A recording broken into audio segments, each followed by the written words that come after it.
హైదరాబాద్లో మంచినీటి సరఫరాపై సీఎం సమీక్ష. రాబోయే 25 ఏళ్ల అవసరాలకు అనుగుణంగా ప్రణాళికలు రూపొందించాలన్న రేవంత్ రెడ్డి. మల్లన్న సాగర్ నుంచి హైదరాబాద్కు 20 టీఎంసీల నీటిని తరలించాలని సీఎం ఆదేశం. త్వరలోనే రాష్ట్రంలో నూతన హరిత ఇంధన విధానం. విద్యుత్లో మిగులు రాష్ట్రంగా తెలంగాణను తీర్చిదిద్దుతామన్న ఉప ముఖ్యమంత్రి భట్టి విక్రమార్క. 2030 నాటికి 20,000 మెగావాట్ల క్లీన్ ఎనర్జీ ఉత్పత్తే ప్రభుత్వ లక్ష్యమని వెల్లడి.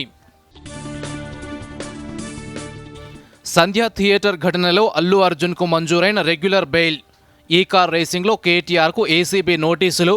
జనవరి 6న విచారణకు హాజరు కావాలని ఆదేశం. రాష్ట్రంలో బ్లాక్ చైన్ సిటీ ఏర్పాటు చేయనున్నట్టు మంత్రి శ్రీధర్ బాబు ప్రకటన. ఏఐ యూనివర్సిటీకి త్వరలో శంకుస్థాపన చేస్తామని వెల్లడి. రాష్ట్ర వ్యాప్తంగా ఘనంగా జరిగిన సావిత్రిబాయి పూలే జయంతి వేడుకలు.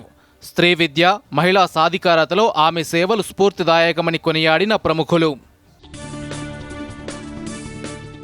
సిడ్నీ టెస్టులోనూ టీమిండియా తడబాటు. తొలి ఇన్నింగ్స్లో 185 పరుగులకే ఆలౌట్.